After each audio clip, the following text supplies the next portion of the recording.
Hello बच्चों, आज हम लोग पढ़ेंगे कक्षा 11 के लिए माध्यम और अभिव्यक्ति का पाठ स्ववृत्त लेखन और रोजगार संबंधी आवेदन पत्र। पाठ 15 है ये। बच्चों, जैसे नाम से ही समझ में आ रहा है कि स्ववृत्त मतलब होता है, अंग्रेजी में बोलते हैं बायोडेटा। बायोडेटा मतलब अपना परिचय, आपकी अपनी जो पहचान है और जो प्रोफेशनल क्वालिफिकेशंस हैं आपके पास, वो आप इसमें बताते हैं।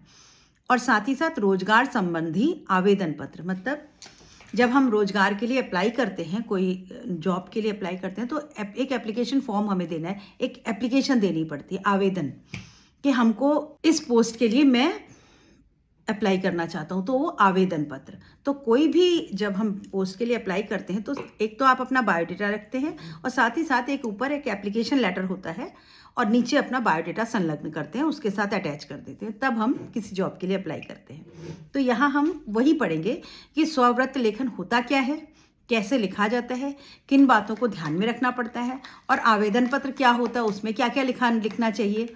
तो यह पाठ स्ववृत्त अर्थात बायोडेटा और आवेदन पत्र पर आधारित है। पाठ में बायोडेटा के महत्व, उसको लिखने का ढंग को बताने का प्रयास किया गया है। किसी भी नौकरी को प्राप्त करने के लिए स्ववृत्त अर्थात बायोडेटा महत्वपूर्ण भूमिका निभाता है। अगर कोई भी नौकरी आपको पानी है तो आपका बायोडेटा कैसा है, इस पर बहुत कुछ डिपेंड करता है कि आपको नौकरी मिलेगी कि नहीं मिलेगी। क्योंकि यदि स्ववृत्त अच्छा नहीं होगा तो आपके योग्य होने की बात, आपकी नौकरी के बाद भी आपको नौकरी नहीं मिलेगी। मान लीजिए मेरे अंदर बहुत क्वालिफिकेशन है, मैं बहुत कैपेबल हूँ, लेकिन मेरा बायोडेटा अच्छा नहीं बना, तो जो नौकरी देने वाले लोग हैं उनको तो नहीं पता, मेरे माथे पे तो नहीं लिखा हुआ है कि मुझे कितना आता है, मैं कितना टैलेंटेड हूँ। तो ये बात हम अपने स्ववृत्त लेखन से ही बताते हैं। स्ववृत्त से हमारे बायोडेटा से पता चलता है कि हमारे अंदर क्या क्या क्षमताएं हैं। तो हम, अगर मेरा बायोडेटा अच्छा नहीं तो मुझे नौकरी नहीं मिलेगी। इसीलिए किसी भी व्यक्ति को नौकरी प्राप्त करने के पहले अपने स्ववृत्त को उस नौकरी के उद्देश्य से बेहतर बनाने का प्रयास करना चाहिए। अभी एक ही बायोडेटा सारे जॉब्स के लिए अप्लाई हो, ये ज़रूरी नहीं। हम जॉब्स के अकॉर्डिंग अपने बायोडेटा को थोड़ा बहुत चेंज करते हैं। जैसे उदाहरण के लिए, अगर मैं टीचिंग जॉब के लिए अप्लाई कर रही हूँ तो मैं ये बताऊँगी कि मैं कितनी हाईली क्वालिफाइड हूँ और कितने साल का अनुभव है मुझे टीचिंग का। लेकिन अगर मैं किसी मैनेजमेंट पोस्ट के लिए अप्लाई कर रही हूँ, मान लीजिए मैंने वाइस प्रिंसिपल के लिए अप्लाई किया, तो वहाँ मैं अपनी टीचिंग क्वालिफिकेशन और एक्सपीरियंस के से ज़्यादा इम्पॉर्टेंस मैं किस बात को दूंगी कि मैंने इतने साल ये डिपार्टमेंट संभाले और मैंने इतनी अच्छी तरीके से वहाँ पर सब मैनेज किया।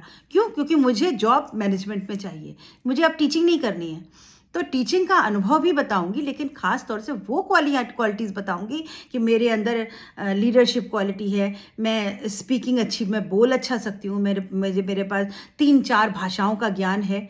ये चीज़ें ज़्यादा इम्पॉर्टेंट हैं फॉर द मैनेजमेंट पोस्ट बजाय टीचिंग के। और अगर मैं टीचर के लिए अप्लाई कर रही हूँ तो मैं मैनेजमेंट पोस्ट के बारे में नहीं बताऊंगी, नहीं तो टीचर प्रिंसिपल समझेगा अच्छा ये तो नेतागिरी ना करने लग जाए आकर। तो मैं क्या बताऊंगी, मैं इतनी इंपॉर्टेंट हूँ, मैंने इतना पढ़ाई करी हुई है, इतना मेरे पास टीचिंग एक्सपीरियंस है, ये मुझे अवार्ड मिले हैं, इस तरह की एप्लीकेशन बनाऊंगी। तो बायोडेटा को हम थोड़ी बहुत हेर फेर अदल बदल करते हैं नौकरी के पद के अनुसार। स्ववृत्त में अपने बारे में वही सूचनाएं लिखी जानी चाहिए जिसमें नियुक्ति करने वाले की दिलचस्पी हो। अभी मैं अगर प्रिंसिपल पोस्ट के लिए, वाइस प्रिंसिपल पोस्ट के लिए अप्लाई कर रही हूँ और मैं ये बताऊँ कि मैं सिलाई अच्छी कर लेती हूँ, मैं खाना बहुत अच्छा बनाती हूँ, तो उसको क्या इंटरेस्ट बनाती हूँ कि खाना घर में बनाओ, स्कूल में क्या मतलब है। तो ऐसी बातों को ही उसमें लिखा जाता है जिसमें पद के लिए नियुक्त करने वाले को चुनने वाले की दिलचस्पी हो। क्लियर? अभी स्ववृत्त की विशेषताएं क्या क्या होती हैं। किसी भी नौकरी के लिए उम्मीदवार स्ववृत्त के आधार पर ही चुने जाते हैं। जितने बायोडेटाज आते हैं उनमें से छांटा जाता है, हाँ ये इस पोस्ट के लिए ठीक है, इसको सेलेक्ट करो, अलग फाइल में रखो। स्ववृत्त की अच्छी तरह ना बने होने के कारण या किसी कमी के कारण कई बार योग्य उम्मीदवार पीछे छूट जाते हैं और नौकरी प्राप्त करने में असमर्थ रहते हैं। अभी कई बार ऐसा होता है, बहुत टैलेंटेड बच्चे रह जाते हैं क्योंकि उनका बायोडेटा अच्छा नहीं था। तो जो कम टैलेंटेड है वो आगे बढ़ जाते हैं क्योंकि उनका बायोडेटा अच्छा था। तो लोग कई बार बच्चों पैसे खर्च करके, कुछ कंपनीज हैं जो आपका बायोडेटा बनाती हैं, स्पेशली डिज़ाइन करती हैं। ये भी, इसका भी पूरा एक डिज़ाइनर, पूरा फ्रेमवर्क होता है इसका। यहाँ तक कि अब तो कंप्यूटर पे ऐप्स आ गई हैं, आप अपना बायोडेटा बहुत अच्छा बना सकते हैं। तो योग्यता जो है उसके साथ साथ आपका बायोडेटा अच्छा होना वो भी एक बहुत बड़ी शर्त है। उम्मीदवार के लिए यह ज़रूरी है कि वह अपना स्ववृत्त सुंदर और आकर्षक बनाए। अभी बड़ा कैप्टिवेटिंग, बड़ा अट्रैक्टिव भी होना चाहिए आपका स्ववृत्त। गंदा राइटिंग में लिखा हुआ, गंदी तरीके से हैफ अजर्ड लिखा हुआ क्रम में नहीं है, वो सब भी रिजेक्ट हो जाते हैं। एक स्वव्रत को किसी उम्मीदवार या दूत या प्रतिनिधि कहा जा सकता है। जिस प्रकार एक अच्छा दूत या प्रतिनिधि अपने स्वामी और एक सुंदर और आकर्षक चित्र प्रस्तुत करता है, उसी प्रकार एक अच्छा स्वव्रत नियुक्तकर्ता के मन में उम्मीदवार के प्रति अच्छी और सकारात्मक धारणा उत्पन्न करता है। जैसे आप लोगों को हम लोग कहते हैं कि पहला पेज कॉपी का अच्छा लिखो, बाद में स्पीड बढ़ा लो, अगर थोड़ा गंदा भी हो गई राइटिंग कोई बात नहीं। क्यों? क्योंकि first impression is the last impression. तो बायोडेटा भी वही काम करता है। जो चुनने वाला होता है नियुक्तकर्ता, वो उसका जो पहला इंप्रेशन उम्मीदवार का पड़ता है वो बायोडेटा से पड़ता है। बायोडेटा बढ़िया तो कहेगा हाँ इस वाले कैंडिडेट को बुलाओ, इसका बायोडेटा बड़ा अच्छा है। तो ये एक प्रतिनिधि का काम करता है। एक अच्छे स्वव्रत की तुलना किसी चुंबक से भी की जा सकती है जो नियुक्तकर्ता को आकर्षित करता है। बायोडेटा से चुनने वाले अट्रैक्ट हो जाते हैं। तो अच्छा बायोडेटा होना चाहिए, अट्रैक्टिव होना चाहिए। नौकरी में सफलता के लिए किसी व्यक्ति की योग्यता जितनी महत्वपूर्ण है, उतना ही उस व्यक्ति की स्वव्रत निर्माण की कला में भी निपुण होना चाहिए। योग्यता होना तो एक बात, लेकिन योग्यता को प्रेजेंट करना अलग बात। कॉपी में भी वही हाल है बच्चों। मैं आप लोगों को बराबर बोलती हूँ, कॉपी का प्रेजेंटेशन बहुत अच्छा होना चाहिए। पॉइंट बना के लिखो, इंपॉर्टेंट वर्ड्स को हाईलाइट वे में लिखो। क्यों? क्योंकि आपको आता क्या है वो उससे कोई मतलब नहीं है। एग्जामिनर आपकी शक्ल नहीं जानता, आपका नाम नहीं जानता, आपको नहीं जानता। स्कूलों में तो हम अपने बच्चों को नाम से जानते हैं। कॉपी पे नाम देखा, अच्छा इस बच्चे, अच्छा ये तो बढ़िया है ही है, तो हम कई बार प्रेजुडिस्ड हो जाते हैं और हम उसको नंबर ज़्यादा देते हैं। कोई एकदम बेकार बच्चा है, पढ़ने में अच्छा नहीं, उसने कितना भी अच्छा किया हो, हमारे दिमाग में एक इमेज बनी होती है। इसीलिए बोर्ड एग्जाम में आपके नाम कहीं नहीं होते हैं, कि कोई रिस्क नहीं लिया जाता, केवल नंबर होता है। एग्जामिनर को नहीं पता कि ये बच्चा कैसा है, तो जो आप प्रेजेंट करोगे वही समझेगा। तो बायोडेटा जो है वो ये काम करता है कि आपको जो नियुक्त करता है उसको अट्रैक्ट करता है। यह कहना गलत नहीं होगा कि पहली लड़ाई तो स्वव्रत ही लड़ता है, और अगर स्वव्रत कमजोर हुआ तो लड़ाई शुरू होने से पहले खत्म हो जाती है। मतलब अगर युद्ध में जा रहे हैं तो स्वव्रत जो है वो पहली लड़ाई लड़ता है आपके लिए। अगर वो जीत गया तो आधी बैटल तो आपकी जीत ही गया, क्योंकि आप नहीं तो आपको बुलाया ही नहीं जाएगा। आपको कॉल, जो इंटरव्यू के लिए कॉल है वो आएगी ही नहीं, क्योंकि आपका बायोडेटा ही सिलेक्ट नहीं होगा। तो biodata is the first step. स्वव्रत एक विशेष प्रकार का लेखन है जिसमें किसी व्यक्ति विशेष के बारे में किसी विशेष उद्देश्य को ध्यान में रखकर क्रमानुसार उस व्यक्ति की सूचनाएं इकट्ठी की जाती है। अब ये एक ऐसा दस्तावेज है जिसमें आपकी बातें क्रम से लिखी है, सीक्वेंस होता है, और उसका एक स्पेशल फॉर्मेट होता है जिसमें क्रम से हम सूचनाएं देते हैं।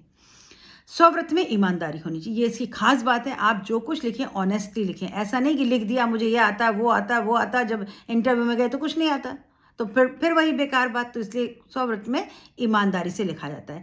किसी भी प्रकार के झूठे दावे या अतिशयोक्ति से बचना चाहिए। बड़ी बातों को एग्जेजरेट करके लिखना या झूठ बोलना ये बिल्कुल ठीक नहीं है। आपका चुनाव नहीं होगा, आप रिजेक्ट हो जाएंगे। अपने व्यक्तित्व, ज्ञान और अनुभव के सबसे पहलुओं पर जोर देना तो कभी नहीं भूलना चाहिए। क्या क्या चीज़ें हैं जो हमारे मेन पॉइंट्स हैं, हमारे स्ट्रॉन्ग पॉइंट्स हैं, उनको हम स्वव्रत में जरूर लिखते हैं कि मुझे ये ज्ञान है, इतना एक्सपीरियंस है, या ये मेरी पॉजिटिव साइड है, ये मेरी स्ट्रॉन्ग साइड है। जैसे मैं कहूँ तो मैं ये बोलूँ कि मुझे स्पीकिंग पावर मेरी अच्छी है, ये मेरी स्ट्रॉन्ग साइड है, मैं बहुत एक्सप्रेसिव हूँ। पढ़ाई तो अलग ठीक है, लेकिन मैं अपनी स्पेशल क्वालिटीज़, अपनी एबिलिटीज़ भी उसमें लिखूंगी। फिर अभी स्वव्रत के दो पक्ष होते हैं। क्या होते हैं? पहला पक्ष है उम्मीदवार, जिसमें उस व्यक्ति है जिसको केंद्र में रखकर सूचनाएं इकट्ठी की गई। मैं अगर उम्मीदवार हूँ, एप्लीकेंट हूँ, तो मेरे जो कुछ सूचनाएं हैं वो उसमें लिखी जाएंगी। ये पहला पक्ष। दूसरा पक्ष है नियोक्ता, कौन मुझे चुनने जा रहा है, उसकी इम्पॉर्टेंट संस्था कैसी है, उसका क्या उद्देश्य है, वहाँ की सूचनाएं भी हम इकट्ठी करते हैं, तब हम अपना बायोडेटा निर्माण करते हैं। स्कूल में नौकरी करने के लिए हमारा बायोडेटा कुछ अलग होगा, किसी कंपनी में नौकरी करनी है उसका बायोडेटा अलग होगा, किसी यूनिवर्सिटी में या कहीं मैनेजमेंट की पोस्ट है उसका बायोडेटा अलग होगा। जैसी रिक्वायरमेंट होती है उसके अकॉर्डिंग हम बायोडेटा बदल लेते हैं। तो उम्मीदवार के हिसाब से और नियुक्तकर्ता दोनों के हिसाब से इसके दो पक्ष हो जाते हैं। दोनों को देखकर, दोनों को ध्यान में रखकर इसका निर्माण किया जाता है। अब इसकी भाषा शैली कैसी होनी चाहिए? अलंकारिक भाषा की जगह नहीं होती। बहुत सजा संवार के बड़ी डेकोरेटिव ऑर्नामेंटल लैंग्वेज नहीं लिखी जाती, सीधी सपाट शब्दों में बात लिखी जाती है। आप स्वरव्रत में अत्यधिक कठिन भाषा या शब्दों का चुनाव नहीं कर सकते, साधारण भाषा होनी चाहिए। शैली सरल, सीधी, सटीक, साफ होनी चाहिए ताकि पढ़ने वाले को सारी बातें एक ही नज़र में समझ में आ जाए और उसे अर्थ निकालने के लिए दिमाग पर जोर न डालना पड़े। मतलब बहुत कॉम्प्लिकेटेड अगर आप उसमें अपने भाषा का ज्ञान दिखाएंगे तो आपका रिजेक्ट कर दिया जाएगा। सही और सरल भाषा में अगर आप अपना एक्सप्रेस करेंगे तो आपका चुनाव होने के चांसेस बढ़ जाते हैं। और क्या बातें ध्यान में रखनी पड़ती है? जब पद बड़ा होता है तो उसके लिए उम्मीदवार कम होते हैं। उदाहरण के लिए यदि मैनेजिंग डायरेक्टर के पद के लिए विज्ञापन दिया जाए तो बहुत कम लोग होंगे, परंतु ये सारे लोग अच्छी योग्यता और अधिक अनुभव वाले होंगे। इस कारण इस स्थिति में यदि स्वव्रत 9-10 प्रश्नों का भी लिखा गया हो तो उसे नियुक्तिकर्ता द्वारा ध्यानपूर्वक और बारीकी से पढ़ा जाएगा। परंतु यदि छोटे पद के लिए विज्ञापन दिया तो बहुत बड़ी संख्या में आवेदन आएंगे। इस स्थिति में स्वव्रत 2-3 प्रश्नों से अधिक लंबा हुआ तो पढ़ने वाला अपना धैर्य खो सकता है। मतलब आपको ये भी ध्यान रखना पड़ेगा, आप किसी बहुत बड़ी पोस्ट के लिए अप्लाई कर रहे हैं तो आप अपने स्वव्रत को लंबा भी बना सकते हैं। क्यों? क्योंकि कम एप्लीकेंट होंगे, ज़्यादा लोगों ने अप्लाई नहीं किया होगा, तो जो नियुक्त करता है उसके पास समय होगा, वो ध्यान से आपके 8-10 पन्ने पलट करके पढ़ लेगा। पर अभी कोई जनरल सी छोटी सी पोस्ट है, उस पर पता लगा हजारों लोगों ने अप्लाई किया है और सबके 10-10 पेज के बायोडाटा, तो किसके पास इतनी फुर्सत है वो 10 पेज का बायोडाटा पढ़ेगा? तब तो 1 पेज और 2 पेज अगर सब कुछ हाईलाइटेड वे में लिखा है तो बस फटाक से नज़र पड़ी और आपका सेलेक्ट हुआ। आपने बड़ा लेंदी और बहुत वैसा लग दिया तो वो वैसे रिजेक्ट हो जाएगा। तो इस बात का भी ध्यान रखना पड़ता है कि कौन सी पोस्ट है, उसके कितने उम्मीदवार हो सकते हैं, उसके अकॉर्डिंग आप अपने बायोडाटा की लंबाई रख सकते हैं। यही बातें बच्चों इंपॉर्टेंट हैं, याद रखने वाली हैं और इन्हीं के आधार पर आप अपने किसी भी प्रश्न के उत्तर दे पाएंगे। स्वव्रत साफ सुथरे ढंग से या कंप्यूटर द्वारा छापा हुआ होना चाहिए। हाथ से लिखा आजकल तो बिल्कुल नहीं चलता, सब कंप्यूटराइज होता है। व्याकरण संबंधी भूलों को भी दूर कर लेना चाहिए, कोई ग्रामेटिकल मिस्टेक नहीं होनी चाहिए, चाहे आप हिंदी में बना रहे हो चाहे आप अंग्रेजी में बना रहे हो। ये सभी बातें दिखने में या समझने में छोटी लग सकती हैं परंतु उम्मीदवार के प्रति विपरीत धारणा उत्पन्न कर सकती हैं। अब आपकी अगर स्पेलिंग मिस्टेक्स है या कैपिटल लेटर्स का फर्क है तो ये दिखने में बड़ी छोटी सी बात है लेकिन ये बहुत बड़ा इम्पैक्ट डालती है। जो सिलेक्शन करने वाली कमेटी होती है वो कहते हैं अरे इसको तो ये भी नहीं पता है, हटाओ इसका बायोडाटा। तो ये बहुत इंपॉर्टेंट चीज़ें, इनका ध्यान रखना पड़ता है। इन कमियों के कारण नियोक्ता को ऐसा लगता है कि उम्मीदवार या तो लापरवाह है या उसकी शिक्षा दीक्षा ढंग से नहीं हुई। यानी बायोडाटा डिसाइड करता है कि हम कौन हैं, वो हमारे आगे चलने वाली पर्ची है। तब हम तो बाद में आते हैं, पहले बायोडाटा आगे जाता है। अभी बायोडाटा में क्या क्या होता है? स्वव्रत सूचनाओं का एक अनुशासित प्रवाह है। कहने का तात्पर्य यह है कि इसमें प्रवाह और अनुशासन दोनों ही होने चाहिए। प्रवाह व्यक्ति परिचय से प्रारंभ होता है। अभी कहाँ से शुरुआत होती है? नाम से शुरुआत होती है। हमारा क्या परिचय? हमारा नाम, हमारी शैक्षिक योग्यता, हमारा अनुभव, हमारा प्रशिक्षण, हमारी क्या क्या उपलब्धियां हैं, हमारी डेट ऑफ बर्थ, हमने कार्य के अलावा और अलग एक्स्ट्रा को करिकुलर एक्टिविटीज़ हमें क्या क्या आता है, कितना हमने एक्सपीरियंस लिया है। परिचय में क्या क्या दे सकते हैं? हम अपना नाम देते हैं, जन्म तिथि देते हैं, उम्र देते हैं, कहाँ पर हमसे पत्राचार किया जाएगा, लेटर कहाँ भेजेंगे, हम अपना पता देते हैं, अपना टेलीफोन नंबर देते हैं, अपना ईमेल एड्रेस दे देते हैं। स्वव्रत में ये अव्यय केवल उदाहरण के लिए हैं, आवश्यकता अनुसार इसमें फेरबदल किया जा सकता है। अभी ये सब आपको उदाहरण के लिए बताया गया, आप आवश्यकता अनुसार अपना परिवर्तन कर सकते हैं। अभी स्वव्रत लिखने का एक फॉर्मेट है बच्चों, फॉर्मेट एक बार देख लीजिए। स्वव्रत लेखन, तो ऊपर स्वव्रत लेखन लिखा है, उसके बाद आप क्या लिखेंगे? सबसे पहले नाम, पिता का नाम, माता का नाम। पहले हम लोग जब पढ़ते थे, हम लोगों के समय में क्या था बच्चों, केवल पिता का नाम लिखा जाता था, माता के नाम की ज़रूरत नहीं होती थी। पर आज का फॉर्मेट बदल गया है, माता भी उतनी ही इंपॉर्टेंट है। तो पिता का नाम लिखते हैं, माता का नाम लिखते हैं, जन्म तिथि लिखते हैं, वर्तमान पता और स्थायी पता, ये दोनों लिखे जाते हैं। वर्तमान मतलब मान लीजिए मैं इस समय उड़ीसा में रहती हूँ, मेरा अपना घर यूपी में है, तो मैं दोनों पते दूंगी, वर्तमान पता और मेरा स्थायी परमानेंट एड्रेस। मेरा मोबाइल नंबर, कोई दूसरा मोबाइल नंबर है तो 2 दे दूंगी, मेरा ईमेल आईडी। ये मेरा परिचय है, ये मेरा व्यक्तिगत परिचय है। अब मैं अपनी शैक्षणिक योग्यताएं लिखती हूँ। शैक्षणिक योग्यता के लिए बच्चों एक सारणी बनाई जाती है, एक सारणी बनाते हैं, उसमें हम 1, 2, 3, 4 करके लिखते हैं। और शुरुआत कैसे करते हैं? यहाँ पर बच्चों 10वीं 12वीं BSc MBA करके लिखा हुआ है, लेकिन ज़्यादातर स्वव्रत लेखन में हम हाईएस्ट क्वालिफिकेशन को पहले लिखते हैं। जैसे मैं अपना लिखूं तो मैं पहले लिखूंगी कि मैंने ट्रेनिंग करी है, BEd ट्रेनिंग करी हुई है, फिर मैंने पोस्ट ग्रेजुएशन किया है हिंदी में, इंग्लिश में, फिर मैंने ग्रेजुएशन इन सब्जेक्ट्स में किया, मैंने 12th साइंस किया, फिर 10th ये किया। आप नीचे से भी लिख सकते हैं, 10वीं 12वीं BSc, graduation, post graduation, training, वो सब भी लिख सकते हैं, लेकिन तरीका क्या है, पहले हम हाईएस्ट क्वालिफिकेशन को लिखते हैं। तो अगर स्वव्रत लेखन के बारे में पूछा जाए तो आप इस तरह लिख सकते हैं। फिर आपने किस स्कूल, किस बोर्ड से किया वो लिखेंगे। उसके बाद आपने कौन कौन से विषय लिए वो लिखेंगे। किस श्रेणी में आपने पास किया, प्रथम द्वितीय, वो लिख देंगे। और कितने % आए ये लिख देंगे। तो हर डिग्री की कॉलेज, ईयर, साल बहुत ज़रूरी है, कौन सी डिग्री है, उसके सन में करी, किस कॉलेज से करी, क्या विषय थे आपके, क्या डिवीज़न आई और कितने %। तो ये सारणी बना करके आप अपनी शैक्षणिक योग्यताएं लिख देते हैं। उसके बाद अन्य संबंधित योग्यताएं, अभी रिलेटिव जो कैपेबिलिटी है उनको लिखेंगे। मान लीजिए आप किसी सॉफ्टवेयर इंजीनियर के लिए आप अप्लाई करें तो आप साथ में लिखेंगे कि मुझे कंप्यूटर का बहुत अच्छा ज्ञान है, मैं कोडिंग बहुत अच्छा कर सकता हूँ, मेरे पास इतनी प्रैक्टिस है, मेरे पास इतना एक्सपीरियंस है। या कोई और भाषा का ज्ञान है तो मुझे ये भाषा आती है। MS ऑफिस और इंटरनेट, ये सब जो कुछ भी आपकी भाषा हो, जिस भी पद के बारे में दिया हो उससे रिलेटेड बातें लिखेंगे। फिर हम अपनी उपलब्धियां दिखते हैं। उपलब्धियां, मैंने ये प्राप्त किया, मैंने यहाँ प्रथम पुरस्कार जीता, मैंने ये निबंध प्रतियोगिता। अभी ये भी रिलेटिव होना चाहिए बच्चों। मैं ऑफिसर के लिए अप्लाई कर रही हूँ और मैं पाक कला में मैंने कोई खाना बनाने का अवार्ड जीता हो तो उसकी कोई वैल्यू नहीं है वहाँ पर। आप जो कुछ भी रिलेटेड है वो लिखेंगे। तो आप अपनी उपलब्धियां लिखेंगे, संबंधित सूचनाएं, आपकी उपलब्धियां, ये यहाँ जीता, मैंने यहाँ अवार्ड मिला, मैंने ये कोर्स किया है, मैंने ये भी करा है, इस तरह से। फिर आपका कोई और शौक है कि मैं देश भ्रमण का, ट्रैवलिंग मेरा शौक है, मैं इंटरनेट सर्फिंग करता हूँ, या मैं कोडिंग बहुत अच्छी करता हूँ, जो भी आप वो लिखेंगे। उसके बाद बच्चों एक लास्ट में कुछ ऐसे सम्मानित व्यक्तियों का विवरण दिया जाता है जो आपको जानते हो। आप इसको अंग्रेजी में समझिए कि रेफरेंस के लिए कुछ सम्मानित रिस्पेक्टेड लोगों के नाम दिए जाते हैं।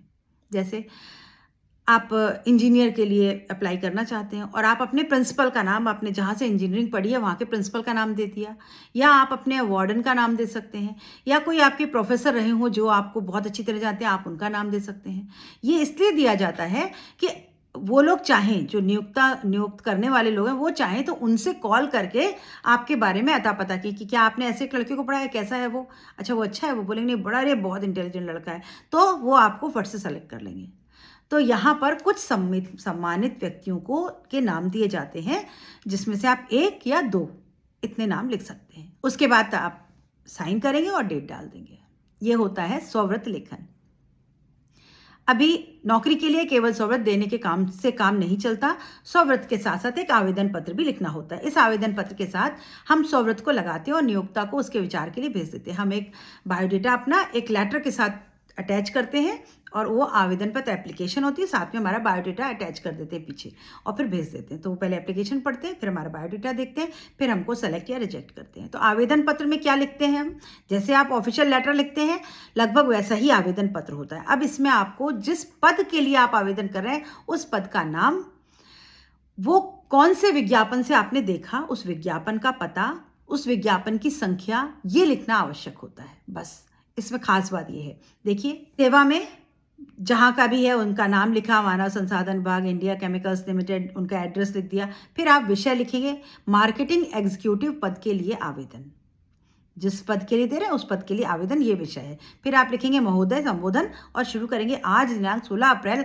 2006 को, डेट आप जो भी डालें, दिल्ली से प्रकाशित नव भारत टाइम्स के प्रातः संस्करण के प्रकाशित विज्ञापन से ज्ञात हुआ कि आपकी कंपनी को मार्केटिंग एग्जीक्यूटिव की आवश्यकता है। अभी ये जो विज्ञापन है, विज्ञापन कहाँ कहाँ मिलते हैं, हम लोग अप्लाई कैसे करते हैं, नौकरियाँ कैसे पता चलता है, आजकल तो naukri.com, लिंक्डइन, इन सब पे पता चलता है। आपको ये सब नहीं आता तो आप सिर्फ पेपर में विज्ञापन निकलते हैं, उनसे हम नौकरियां ढूंढते हैं। तो आप किसी भी पेपर का हवाला देते हुए बोल सकते हैं कि सच एंड सच डेट का ये वाला पेपर, जो भी आपको आसानी से नाम लिख सकें आप, अमर उजाला, जो आसान हो, स्पेलिंग गलत ना हो हिंदी में लिखने में, उसका नाम लिख दीजिए, डेट डाल दीजिए कि इससे मुझे विज्ञापन का पता चला कि आपके यहाँ ऐसी आवश्यकता है, मैं इस पद के लिए आवेदन प्रस्तुत कर रहा हूँ, मेरा स्वव्रत यानी बायोडेटा साथ में संलग्न है। ये शब्द याद कर लीजिए, संलग्न लिखा कैसे जाता है, लिख के देख लीजिए। आप इसका अवलोकन करके पाएंगे कि मैं इस पद के लिए पूरी तरह उपयुक्त उम्मीदवार। आपको ये भी बताना होता है कि क्यों आपको चुने, वो आप में ऐसी क्या खास बात है। तो आप लिखेंगे कि मैं सोचता हूँ कि मैं इस पद के लिए पूरी तरह उपयुक्त हूँ, मैं विज्ञापन में आपके द्वारा वर्णित सभी योग्यताओं को रखता हूँ, अर्हताओं को पूरा करता हूँ, मेरे पास सारी योग्यताएं हैं और उसका संक्षिप्त विवरण मेरे बायोडाटा में दिया है। अभी आप नीचे 2-3 पॉइंट में बना के लिख सकते हैं कि मैं विज्ञान का छात्र हूँ, जिस पोस्ट से रिलेटेड मैंने मार्केटिंग श्रेणी में ये MBA पास किया है, इतने परसेंटेज से पास किया है, मुझे कंप्यूटर की इतनी नॉलेज है, मुझे किसी भाषा का ज्ञान है, 2-3 पॉइंट आप उसमें लिख देंगे ये आवेदन पत्र में, और मुझे इतने समय का एक्सपीरियंस है, और फिर डेट डाल के नाम लिखकर अपना पता लिख देंगे। तो ये हो गया आवेदन पत्र। जैसे आप एक एप्लीकेशन लिखते हैं बिल्कुल वैसे लिखेंगे। उसमें केवल 2 चीज़ें ज़रूरी हैं, एक आपका विज्ञापन कहाँ से पढ़ा आपने, आपको पता कैसे चला वो लिखेंगे, और आप क्यों इसके लिए उम्मीदवार हैं, आप क्यों चाहते हैं। तो आप अपनी क्वालिटी लिखेंगे, मैंने MA BEd किया हुआ है, मैंने इंजीनियरिंग पास करी हुई है, मैंने डॉक्टरेट पास करी हुई है, और मेरे पास इतने साल का एक्सपीरियंस है, और मैं ऐसा समझता हूँ कि आपके इस पद के लिए मैं सर्वथा उपयुक्त उम्मीदवार हूँ। तो कृपया मेरे बायोडेटा का स्ववृत्त का अवलोकन करें, देखें, और आपके उत्तर की प्रतीक्षा में।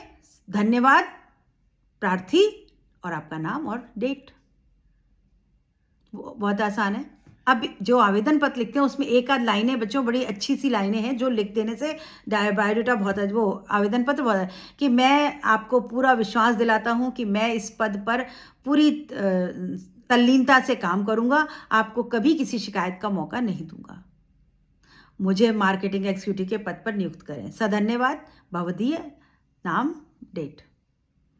तो ये 2-3 बातें आपको लिखनी है। धन्यवाद ज्ञापन अवश्य करेंगे। तो बच्चों ये था स्ववृत्त लेखन और आवेदन पत्र। अभी 1, 2, 3, 4 आप इसके जो फॉर्मेट है उसके एग्जाम्पल जरूर पढ़ लें बच्चों, फिर आप और ये जो इसके मेन पॉइंट बना के मैंने आपको दिया, ये पॉइंट पढ़ लें, समझ में आ गया होगा, और इन पॉइंट्स को ध्यान में रखें। एक आध शब्दों को याद कर लें, संलग्न, आवेदन, स्ववृत्त, इनकी स्पेलिंग 2-3 बार लिख कर देख लें, और फिर आप इस पाठ के सभी प्रश्न कर पाएंगे। तो मिलते हैं अगले पाठ के साथ अगले वीडियो में। Goodbye. Like, share, subscribe करिए और कमेंट करिए बच्चों कि आपको समझ में आ रहा है।